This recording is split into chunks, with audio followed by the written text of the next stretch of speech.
오늘의 말씀은 열왕기상 12장 25절부터 33절까지 말씀입니다. 여로보암이 에브라임 산지에 세겜을 건축하고 거기서 살며 또 거기서 나가서 분우엘을 건축하고 그의 마음에 스스로 이르기를 나라가 이제 다윗의 집으로 돌아가리로다.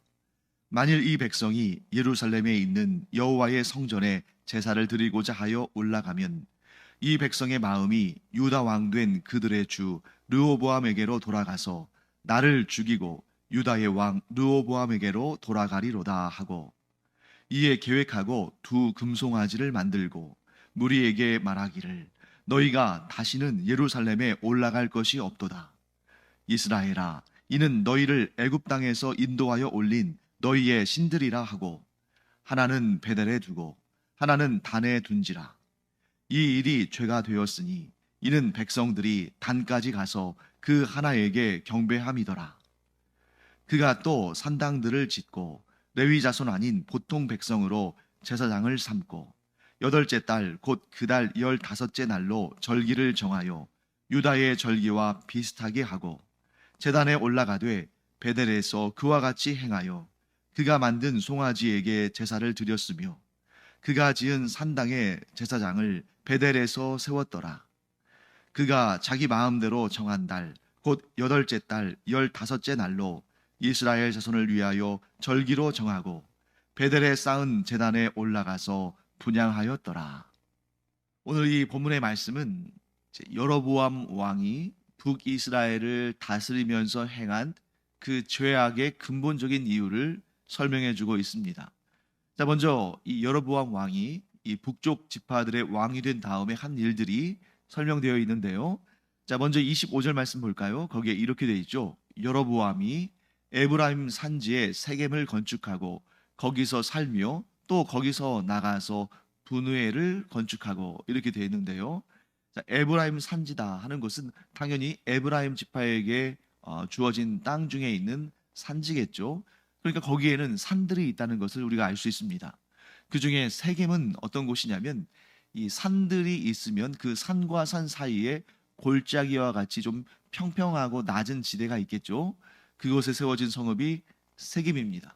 그리고 이 세겜은 여기서 우리가 주의할 것은 여로보암이 에브라임 산지에 세겜을 건축했다라는 말씀이 이 세겜이라는 성읍을 여로보암이 처음으로 만들었다, 건축했다 이런 뜻이 아니라 그가 세겜에 자신이 거할 왕궁을 만들었다 이렇게 말할 수가 있는 것이고, 여기에서 말하는 세겜은 그 이전에 한참 까마득히 전에 세워진 유서 깊은 성읍입니다. 그래서 성경에 세겜하면 우리가 언제부터 이 세겜에 대한 말씀을 들을 수가 있냐면 창세기 12장에서부터 나와요. 그리고 창세기 12장은 우리가 잘 알다시피 아브라함이 하나님의 부르심을 받고 하나님의 명령을 따라 순종하여 가나안 땅에 들어갔던 그 내용이 창세기 12장에 나오죠. 그러니까 아브라함의 역사, 즉 아브라함이 하나님의 인도하심을 받고 가나안 땅에 들어가서 가장 먼저 여호와 하나님께 단을 쌓고 제사를 드린 것이, 곧 예배를 드린 것이 바로 세겜입니다. 그러니까 세겜하면 우리가 이렇게 기억하면 되겠죠. 이스라엘의 조상 아브라함이 하나님의 지시하심을 받고 순종하여 가나안 땅에 들어와서 제일 먼저 단을 쌓고 제사를 드림으로 하나님께 예배한 처소가 바로 세겜이다. 그 다음에 이 세겜이 등장하는 두 번째 중요한 사건은 하나님께서 모세에게 이렇게 명령하시죠. 이 이스라엘 백성이 이제 광야의 유랑 생활을 마치고 가나안 땅에 들어가게 되면 그때에 그리심산과 에발산, 그 두 산에 이스라엘 백성들을 반씩 나누어 세우고 한쪽에서는 여호와 하나님의 말씀, 곧 하나님과 맺은 언약을 지키면 받을 복들을 선포하고, 다른 한쪽에서는 하나님과 맺은 언약을 어겼을 때, 하나님의 계명을 어겼을 때에 받게 될 저주를 선포해라. 그것이 바로 그리심산과 에발산에서 서로 마주 보면서 선포하는 내용인데, 자, 그러면 그때 이제 모세는 가나안 땅에 들어가지 못했으니까 가나안 땅으로 이스라엘 백성들을 인도한 사람은 여호수아 아닙니까? 그럼 여호수아는 어디에 서 있었을까요? 아마도 제 생각에는 여호수아와 그리고 여호와 하나님의 언약궤와 그 언약궤를 들고 가는 짊어지고 가는 제사장들은 이 그리심산과 에발산 사이에 있는 이 세겜 땅에 서서 그 일을 했을 것이다 하는 거죠. 즉 세겜 땅은 이 그리심산과 에발산 사이에 있는 에브라임 산지에 있는 성읍입니다. 그리고 나서 이제 오늘 이 본문에 여로보암이 세겜을 건축했다는 말은 세겜은 원래부터 오래전부터 있던 성읍이지만 이때 북쪽 이스라엘 열 지파, 즉 북이스라엘 왕국의 수도로 세겜을 정했다. 즉 북이스라엘 왕국의 첫 번째 수도가 세겜이었다 하는 것을 보게 되는 것입니다. 자, 그다음에 25절 후반부를 보시면 여로보암이 거기서 나가서 분우엘을 건축했다라고 되어 있는데요. 이 분우엘은 여기에서는 분우엘이라고 기록하고 있습니다만 창세기에서는 브니엘이라고 기록하고 있습니다. 창세기 32장을 보면 아주 유명한 사건이 나오죠. 야곱이 하나님께서 보내신 사자와 씨름을 합니다. 그리고 나서 거기에서 그 씨름은 야곱이 이겼지만 그러나 하나님의 사자가 야곱의 이제 옛날 성경에는 환도뼈 그리고 오늘날 우리가 볼 때는 이 골반뼈죠. 그것을 쳐서 그가 그때부터 다리를 절게 되죠. 그러면서 하나님께서 야곱에게 복을 주시는데 그때의 그 장소가 바로 브니엘입니다. 자, 브니엘이라는 이 장소의 이름은 브니엘 하면 엘자가 들어가 있으니까 하나님과 관련된다는 걸 알 수 있죠. 브니엘 하면 하나님의 얼굴 이런 뜻이에요. 즉 야곱이 그 야복강가에서 하나님이 보내신 천사와 씨름하고 또 그 일을 통해서 내가 하나님의 얼굴을 보았다. 실제로 야곱이 하나님의 얼굴을 본 건 아닙니다만 하나님의 얼굴을 보았다 하는 것은 뭘 의미합니까? 내가 하나님을 만났다. 그리고 하나님께 복을 받았다 하는 그 의미를 담아 놓은 것입니다. 그래서 창세기 32장의 브니엘이 여기 이제 지금 우리가 보고 있는 열왕기상 12장에 와서 지금 뭐라고 기록되어 있습니까? 분우엘이라고 이제 기록이 되어 있는 것입니다. 발음이 조금씩 달라진 거죠. 자, 그때 이 분우엘은 야곱이 하나님의 사자와 씨름을 했던 브니엘이니까 그 브니엘이 어디에 있었습니까? 야복강가에 있었죠. 야복강은 어디냐면 자, 야복강이 요단강과 다른 어떤 강이 아니라 요단강이라는 큰 강이 있으면 거기에 지류가 있어요. 예를 들면 한강이라는 큰 강이 있으면 거기에 지류들이 이렇게 있지 않습니까? 뭐 예를 들면 중랑천이랄지 뭐 이런 지류들이 있잖아요. 그러니까 야복강은 사실 이 요단강에서 빠져나온 하나의 지류인데 그게 요단강 동쪽에 있습니다. 그러니까 이 여로보암이 요단강 동쪽에 있는 분우엘이라는 곳에 뭔가를 건축한 거예요. 자, 뭘 건축했을까요? 네, 제 생각에는 여기에 군사 요새, 군사 시설을 건축한 것 같아요. 왜 그랬을까요? 거기에는 두 가지 이유가 있습니다. 첫 번째 이유는 자, 이 요단강 동쪽에는 이스라엘 백성들이 살고 있었습니다만 그 이전에 모압, 암몬 이러한 그 이방 족속들이 살고 있었기 때문에 계속해서 거기서 분쟁이 일어났어요. 이스라엘이 힘이 강하면 이스라엘이 차지했다가 암몬 족속이 힘이 강하면 암몬 족속이 차지했다가 그러고 있습니다. 자, 그렇기 때문에 지금 이 여로보암이 북이스라엘 왕국의 수도로 세겜을 세웠는데 이 세겜은 요단강에서 굉장히 가까운 곳에 있는 요단강 서쪽에 있는 성읍이에요. 그러다 보니까 이제 이 암몬이나 모압이나 이런 이방 족속들이 쳐들어오면 요단강을 건너기만 하면 바로 있거든요. 그래서 이 세겜을 보호하기 위해서 요단강 동쪽에 야복강 근처에 있는 분우엘에 군사적 요새를 만들어 놓고 이방 족속들의 침입을 방어하는 거죠. 왜? 수도를 보호해야 되니까. 또 한 가지 이유는 요단강 동쪽은 우리가 잘 알다시피 모세의 시대에 르우벤 지파, 갓 지파, 그리고 므낫세 반 지파 해서 두 지파 반에게 할당되어진 땅입니다. 자, 그러면 이 두 지파 반, 르우벤 지파, 갓 지파, 그리고 므낫세 반 지파는 자, 혈통상으로는 어느 쪽에 가깝겠습니까? 북쪽 이스라엘에 가까울까요? 아니면 남쪽 유다에 가까울까요? 남쪽 유다에는 지금 유다 지파와 베냐민 지파만 있잖아요. 그러니까 당연히 르우벤 지파, 갓 지파, 므낫세 반 지파는 북쪽 열 지파에 가까운 거예요. 지리적으로는 요단강 동편에 있지만. 그런데 또 한 가지의 이유가 있습니다. 또 한 가지 문제가 있는데 그것은 뭐냐면 다윗 왕이 아들 압살롬의 반역에 도망을 칩니다. 이제 예루살렘을 벗어나서 피신을 하는 거죠. 왜냐하면 아들과 또 자기의 동족과 전쟁하는 것을 원치 않았기 때문이에요. 그렇게 피신을 갈 때 이 요단강을 건너서 요단강의 동편으로 피신을 가는데 그때에 그 요단강 동편을 보통 길르앗 지역이라고 하거든요. 그 길르앗 지역에 아주 존경받는 어른 바르실레라는 사람이 이 바르실레와 그의 아들들이 이 다윗을 도망치는 상황이잖아요. 지금 피신하는 상황인데 그를 극진하게 대우하고 그를 도와줍니다.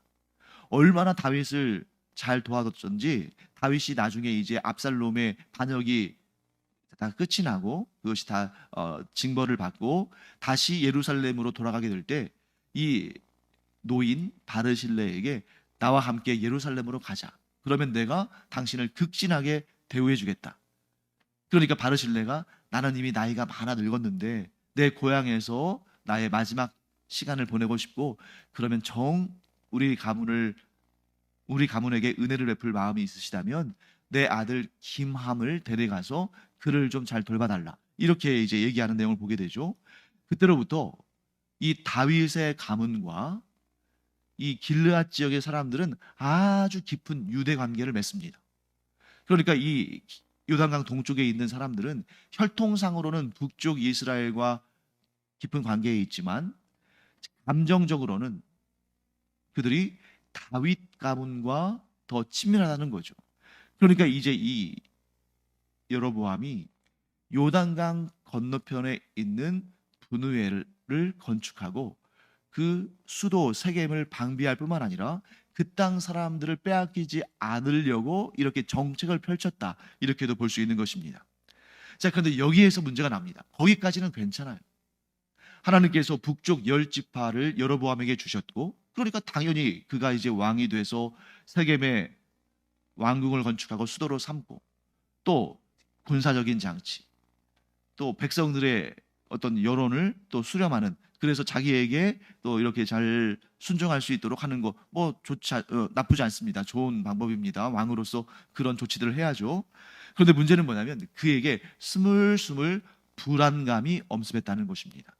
자, 어떤 불안감이냐면 26절과 27절에 나오죠.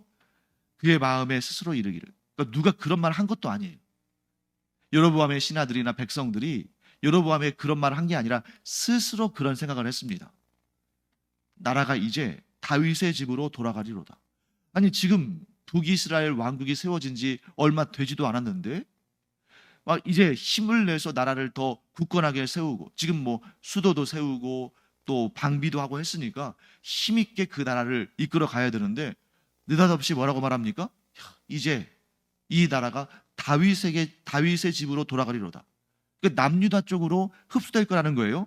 그 근거가 뭐냐? 27절 말씀에 만일 이 백성이 예루살렘에 있는 여호와의 성전에 제사를 드리고자 하여 올라가면 이 백성의 마음이 유다 왕 된 그들의 주 르호보암에게로 돌아가서 나를 죽이고 유다의 왕 르호보암에게로 돌아가리로다.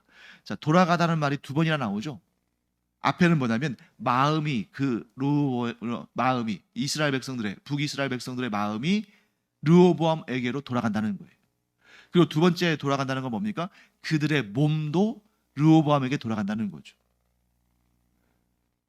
그러니까 이게 지금 현실적으로 어떤 문제가 있냐면 어제도 제가 말씀드렸습니다만 남유다 왕국과 북이스라엘 사이에 오늘날 우리나라의 DMZ나 뭐 이런 38선처럼 이렇게 완전히 가로막을 만한 그러한 경계선이 있는 것이 아니었기 때문에 비교적 원활하게 왕래를 했습니다. 근데 특히 여로보암이 걱정한 것은 뭐냐면 1년에 3번 하나님께서 온 이스라엘 백성들에게 명령하신 3대 절기가 있죠. 무교절, 77절이라고도 하는 맥주절, 그리고 장막절, 수장절이라고도 하죠. 그 3번의 절기 때는 예루살렘에 있는 성전에 찾아와서 하나님께 제사를 드려라, 이런 명령이 있으니까 그 북쪽에 있는 10개 지파 사람들이 이제 유월절과 무교절이 다가왔는데 우리가 하나님의 명령을 따라서 예루살렘에 가서 제사를 드려야지, 이러면서 그들이 예루살렘에 가면 거기에서 르호보암 왕에게 그들의 마음이 돌아가게 되고, 그러면 나중에 이제 자신들의 재산이나 가족들과 뭐 이런 가축들을 다 이끌고 예루살렘으로, 남유다 쪽으로 가서 르호보암의 백성이 되지 않을까. 아무도 그런 얘기를 하지 않았는데 여로보암 마음속에 그런 마음이 생긴 것입니다. 여기에서 우리가 아주 중요한 교훈을 얻게 되죠. 여로보암이 그런 두려움을 갖게 된 근거는 무엇인가? 여로보암 왕이 자신의 백성들이 다 남유다의 르호보암에게로 돌아갈 것이라는 그러한 두려움을 갖게 된 원인이 무엇인가? 르호보암이 여로보암보다 훌륭해서 그렇습니까? 아니죠. 그것은 불신에서 나온 것입니다. 두려움은 불신으로부터 나온다. 무슨 불신이겠어요? 하나님에 대한 불신. 자, 여로보암 왕이 왜 하나님에 대한 불신을 갖게 됐을까요? 하나님께서 그에게 하신 약속을 온전히 붙들지 못했기 때문입니다. 자, 하나님께서 선지자 아이야를 통해서 여로보암에게 어떤 약속을 주셨습니까? 북쪽의 10개 지파를 내가 너에게 주겠다. 그러면 그 약속을 꼭 붙들고 있으면, 그래, 하나님께서 나에게 이 북쪽의 10개 지파를 다스릴 권한을 주셨는데, 그러면 아무리 강한 사람이 일어나도, 아무리 강한 나라가 우리를 쳐들어와도, 아무리 내 백성들이 이 3대 절기에 예루살렘에 가서 하나님을 경배하며 제사한다 할지라도 하나님께서 내게 주신 이 지파, 이 백성들은 내게 남아있을 것이다. 왜? 내가 잘나서가 아니라, 내가 힘이 있어서가 아니라, 혹은 르호보암에게 문제가 있어서가 아니라 하나님께서 약속하셨기 때문이다. 이렇게 하나님의 약속을 붙들었으면 그가 두려움으로부터 벗어나서 이러한 잘못된 행위를 하지 않았을 텐데, 그가 그 두려움 때문에, 하나님을 불신했기 때문에 어떤 일을 벌입니까? 금 송아지 2마리를 만들어서 하나는 베델에, 하나는 단에 두었습니다. 이 베델과 단은 뭘 의미하냐면 북이스라엘 왕국의 남쪽 끝과 북쪽 끝을 의미하는 거예요. 즉 북이스라엘 왕국의 남쪽 끝과 북쪽 끝에 금 송아지를 각각 하나씩 두어서 거기에 가서 그 송아지에게 절하고 송아지를 경배하고 송아지를 따르라는 겁니다. 출애굽 시대에 아론이 금 송아지를 만든 거랑 똑같지 않습니까? 그리고 또 어떤 일을 벌입니까? 레위 지파가 아닌 보통 일반 백성들을 제사장으로 세우고, 또 거기에다가 8월 15일을 절기로 삼았습니다. 자, 원래 이스라엘 백성들의 절기는 언제 있냐면, 자, 7월 15일이 그들의 초막절, 장막절이라고 하는 최대의 절기예요. 이스라엘의 최대의 절기가 7월 15일에 있는데, 그것을 지금 이제 남쪽 유다 왕국에서 예루살렘에서 7월 15일에 이 초막절, 장막절을 지키지 않겠습니까? 그것과 똑같이 하지는 않고 비슷하게 해서 8월 15일에 절기를 정하고, 그때 대대적으로 이 베델과 단에 있는 금송아지 앞에서 절하면서 우상을 섬겼겠죠. 그러면서 그 금송아지를 향해서 이게 바로 우리를 이끄신 하나님이시다, 이렇게 가증한 일을 했다는 것입니다. 여기서 이제 오늘 말씀을 우리가 좀 정리하겠습니다. 아주 중요한 교훈을 우리가 한번 정리해 볼 텐데요. 여로보암만의 문제가 아니라는 거죠. 하나님께서 여로보암만을 위해서 이 말씀을 주신 것이 아니라 이 말씀을 오늘 이 성경책에 기록하셔서 우리에게까지 주시는 이유는 우리에게도 적용되어지는 말씀이기 때문입니다. 우리가 갖게 되는 두려움은 크건 작건 간에 하나님에 대한 불신의 결과물이다.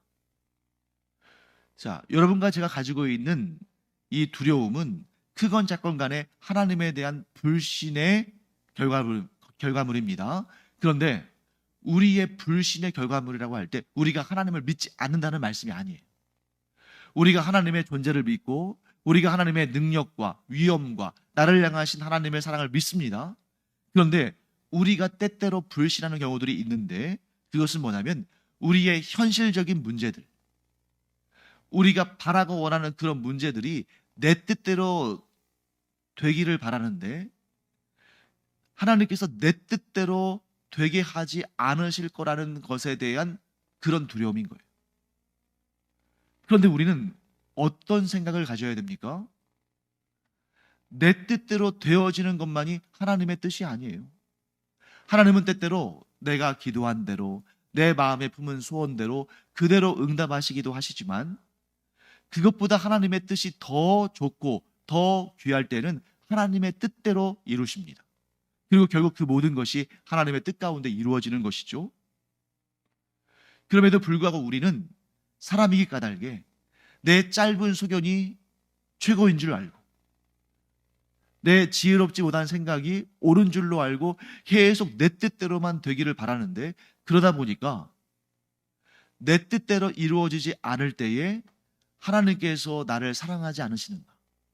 하나님께서 내 기도를 듣지 않으시는가? 하나님께서 이렇게까지 해주실 수는 없는 것인가? 하면서 계속해서 하나님 앞에 불신의 마음을 갖게 된다는 것입니다. 그러면 우리는 어떻게 할 것인가? 우리는 반드시 하나님을 온전히 신뢰해야 됩니다. 어떠한 상황에서도 하나님께서 나를 가장 좋게 하실 것이라는 것을 믿어야 됩니다. 그리고 내 생각보다 크신 하나님의 생각이 나를 가장 복되게 한다는 것을 고백해야 됩니다. 그런데 우리가 우리 앞에 있는 현실 앞에 압도될 때, 또 우리가 원하는 것이 너무 강렬할 때 하나님의 뜻을 구하기보다는 내 뜻대로 이루어지기를 바라죠. 그러니까 그 뜻대로 이루어지지 않을까 봐서 두렵고 염려가 되고 그냥 그 마음이 때로는 흔들리는 것입니다. 그때 우리가 어떻게 해야 되냐면 내 안에 계시는 성령님을 의지해야 돼요. 성령님을 의지하고 더욱 하나님의 약속을 굳게 붙들면서 내 불안, 내 두려움, 내 걱정과 염려를 다스리며 살아야 됩니다. 우리의 삶 가운데에 불안, 두려움, 걱정, 염려 완전히 사라지지 않아요. 그러나 그럴 때일수록 더욱 하나님을 의지하고 더욱 성령님의 인도하심에 순종하면서 그런 것들을 다스리며 살아가는 그런 우리가 되기를 간절히 축원합니다.